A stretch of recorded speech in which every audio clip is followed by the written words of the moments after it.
I got a message for LeBron James. Is this on? It's on. LeBron James. Give the fans a middle finger. Oh, my. And if they do, you somehow get in, like by the skin of your teeth, do not show up. Do not partake. How dare they disrespect you in what could possibly be your last year? Rob Parker completely lost it over LeBron James. This time there was zero filter, zero cushioning, zero respect buffer. LeBron currently sits 9th in early All-Star voting, and that single number sent Parker spiraling instantly. 9th place. Not 1st, not 2nd. Not even close to the elite tier. 9th. Sit with that for a moment. Fans are ranking LeBron below players most casual fans wouldn't recognize in a lineup. Parker even mocked it on air, calling out Denny Avdija from the Portland Trail Blazers and bluntly asking, "Who is that?" The studio froze. Nobody had an answer ready. If I'm LeBron James, no matter what, if I skin of my teeth or whatever, do not NOT participate. Thank you very much for being this disrespectful after all these years. Yes, I'm here telling LeBron James, do not partake in the All-Star. That silence said everything. Then Parker unleashed a bold prediction about what LeBron might do at the All-Star game if this trend keeps going. Something so petty and so on brand it detonated online instantly. Not sarcasm, not exaggeration. A genuine take exposing how fragile this moment really is. This wasn't playful debate or radio filler. This was Rob Parker burning everything down around LeBron's legacy, relevance, and the uncomfortable question nobody wants to say out loud anymore. Should LeBron still be out there? Or is the league quietly moving forward without him? And here's what people don't want to admit. Parker wasn't screaming for clicks. He actually presented a cold, logical argument. LeBron's all-star dominance used to be guaranteed. You know that when Magic Johnson wasn't in the league put Magic Johnson in the All-Star game? I covered it. Was that 96? In Orlando. Oh, you're talking about the 93. Yeah. After the HIV. Yep. But my point is, if you're LeBron, you should not really be thrilled about what this is, how this is. 3 fans didn't hesitate. They voted. That era is over. For perspective, LeBron James has made the All-Star team every season since 2005. That's 20 straight years of automatic approval. No arguments, no risk, no suspense. But now, for the first time in more than 2 decades, the fan vote is outright rejecting him. Yes, coaches can still sneak him in as a reserve, but that's not the point. Fans speak the loudest, and right now they're sending an uncomfortable message. This doesn't feel special anymore. Parker's co-host tried softening it by mentioning Michael Jordan's final All-Star appearance, suggesting legends always fade this way. Parker wasn't buying that for a second. He was clear. This isn't age. It's perception, patience, and whether fans are finally sick of the same storyline. And LeBron James, arguably the greatest player in NBA history, what could be his final season in the NBA. We're expecting the retirement tour, the Kobe Bryant. They don't love you like that. You don't get the kind of love. Apparently, LeBron don't get the kind of love because he's finishing right now 15th in NBA All-Star voting behind such superstars as Trailblazers forward Denny Avdija. So here's the real question. Is LeBron justified in playing as long as he wants? Or is this the clearest sign yet that the league and fans are ready to move on? Drop your honest opinion below. And if you want real talk without sugarcoating, hit subscribe and stay locked in because this conversation is only getting louder. Parker shut down the Michael Jordan comparison immediately. He reminded everyone Jordan also wasn't voted in by fans initially during his final All-Star run. Vince Carter personally convinced Jordan to take the starting spot because it was his last appearance. That wasn't admiration. That was pity. And Parker's point landed hard. If this could happen to Michael Jordan, it can absolutely happen to LeBron James. Parker didn't dance around it. He said it plainly. LeBron isn't on Jordan's level. Not culturally, not mythically, not emotionally. So if Jordan had to swallow that embarrassment, LeBron isn't immune. I think LeBron might announce retirement at the All-Star game. That would be LeBron of LeBron. To go, be a little disgruntled, didn't get voted in by the fans after all I've done for you, 20-something seasons, this is what I am, and then to take the moment. Hey, LeBron, we're not starting, you're not playing the game right now, but what an honor, you're in, the coaches put you in. Interviewing him, so many years, and I could totally see him saying, I appreciate the fans. We're here to let the young boys do what they do. And by the way, it's good because this is going to be my last one. Parker wasn't done, not even close. He said, this fan vote isn't random. It's a message, a loud one, a smoke signal telling LeBron's time is almost up. Fans have watched him for more than 20 years. The awe is gone. The patience is gone. The magic doesn't hit the same. According to Parker, fans are worn out, tired of stat chasing, tired of endless side plots, tired of passive-aggressive interviews and the constant need to stay centered in everything. Meanwhile, international stars are stacking votes because fans would rather invest in something new than force excitement for someone clearly on the back nine. Then Parker dropped his most explosive take yet. He said if LeBron barely slips into the All-Star game, he should send a message. Skip it. Don't attend. Don't grin for cameras. Basically say, you disrespected me, I won't legitimize this circus. I think the best way for LeBron is to snub everybody, the NBA, the fans, all this other stuff, to let them know that I see what you've done here. The idea that this could be my last All-Star game, and I'm still playing at the numbers that they put up, that he puts up. Yeah, that you guys those are All-Star numbers. Okay, the numbers. This is what these numbers. I'm still doing it at a high level at this age. Whatever you want, which one is it?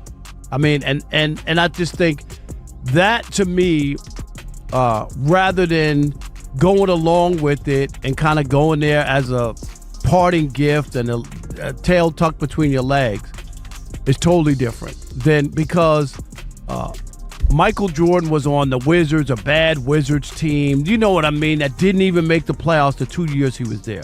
LeBron's on this team with Luka. Look at the numbers for Luka. Luka's in the top. Of course, he's gonna be a starter. So those same Laker fans decided not to vote for. Parker argued it's an exhibition anyway, not real basketball. So why should LeBron play along if the support isn't overwhelming? Why pretend it still means what it once did? And here's where it gets uncomfortable. Parker noted LeBron already did this last season. He bailed on All-Star Weekend late, citing injury. No replacement ready, no clear explanation. That alone showed he doesn't value the event or the fans tuning in just for him. So why would this year change? If he barely gets voted in, what's different? The show also touched something Lakers fans hate admitting. LeBron's fan base has been shrinking for years, especially since arriving in Los Angeles. Fans tolerate him when he performs well. Love is different. This city loved Kobe Bryant unconditionally. Through wins, losses, injuries, no debate. LeBron never received that. And now, with all-star votes slipping, that gap has never been louder. That's the uncomfortable truth. The city never fully embraced LeBron. Nationally, fans are exhausted by the LeBron show. Dang it! If this can happen to Michael Jordan, this can happen to LeBron. This happened to Michael Jordan. The fans did not vote him in. Of course, the coaches put him in, and they throw him in the game. And Vince Carter, Isaiah Thomas has to convince him, hey, Vince, come on, man. Michael Jordan's last game, let him start. Okay, cool, no problem, And he let him start. Parker's co-host explained why those all-star numbers look so ugly. And it was simple. LeBron missed the first 14 games of the season. 14. Officially an injury, but let's be honest. Many saw frustration with the Lakers' direction. Fair or not, perception matters. Fans don't vote for absence. Meanwhile, players like Denny Abdija are out nightly competing hard with no drama or mysterious disappearances. Fans reward availability. They reward effort. Long rest periods don't scream all-star energy. Then there's the bigger issue. The league has moved on. This isn't LeBron's stage anymore. Rising international stars and younger faces are taking the spotlight. Even without a Lakers jersey, players like Luka Doncic dominate conversation. That hurts LeBron in fan voting. Inside the Lakers, the shift is louder. The organization is planning beyond LeBron. Austin Reeves is promoted as a core piece. Coaches are locked in. Contracts favor the future. LeBron is no longer the center of every decision. That has to hurt. For someone who spent 2 decades being the sun everything revolved around, being treated like a short-term asset is brutal. Parker's point was simple. This isn't disrespect, it's reality. That's why Rich Paul suddenly went on a media tour, talking championships, commitment, excellence. That wasn't motivation, that was damage control. Everyone saw LeBron wasn't happy with his reduced role or the spotlight shifting. Yet the Lakers don't seem eager to lock him in long term. No urgency, no public commitment. Nothing. It feels like a one-season deal, not a future. Parker also contrasted Michael Jordan sharply. Jordan didn't have a media machine guarding his legacy. No endless segments, no podcast army, no defenders nonstop. Jordan let basketball speak. LeBron has people speaking for him. When the fan vote turns cold, that difference stands out. Jordan's legacy never needed defense. LeBron has nonstop protection and still sits ninth. That's the embarrassing part. Think about it. Endless coverage, analysts bending backwards, and fans still said no. That vote isn't random. It's rejection. Fans see through the spin. They're tired of being told LeBron is the GOAT. Their eyes don't match the script. They're exhausted by forced comparisons, rewritten timelines, constant excuses. The fan vote is the only power regular people have, and they used it. Then Parker dropped his biggest bomb. He suggested LeBron might announce retirement during All-Star Weekend. Crazy until it fits perfectly. The game's in Los Angeles, his city, his arena. He's frustrated. The Lakers won't commit. Tension is real. If there's ever a dramatic pivot, this is it. Parker broke it down. LeBron doesn't start. Cameras still find him. An interviewer approaches, says it's an honor. Coaches selected him anyway. Then LeBron smiles, pauses, and casually says, "This is my last one." Mic drop. Chaos. Parker called it the most LeBron move ever, turning rejection into a legacy moment, hijacking the entire weekend. Headlines explode. Debate shows erupt. The narrative flips overnight. No more washed. No more fans are done. It becomes a farewell. Celebrate greatness. Respect the legend. The co-host agreed strategically. Announce retirement. Launch a farewell tour. Whether it happens or not, Parker's point was clear. LeBron doesn't lose narratives. He reclaims them. If fans won't give him the spotlight, he'll take it. Attendance would spike. Fans would come for one last look. That's sports logic. Kobe proved it. But then it turned brutal. Parker's co-host said, even if LeBron retires publicly, most people won't care emotionally. Media would go wild, but fans are drained. The magic's gone. This won't feel like Kobe or Jordan. People want the next era. No nostalgia loops. No legacy lectures. They debated where he should retire. Cleveland for closure, or finish in LA and end it. Everyone agreed chasing stats for years on average teams isn't appealing.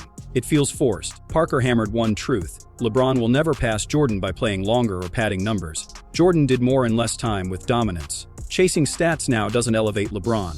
It weakens him.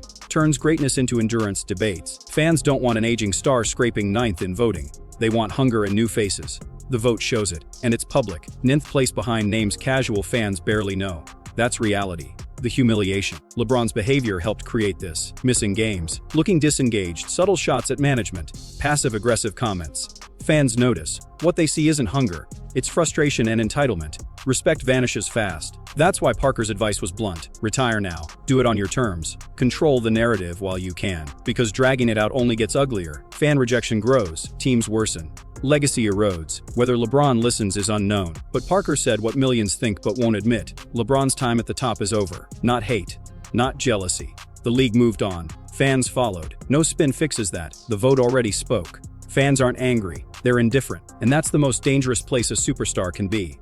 Whether LeBron retires now or later doesn't change reality. His era as a beloved superstar is finished. If you respect honest sports talk without filters, like, subscribe, and stay locked in. This conversation isn't ending quietly.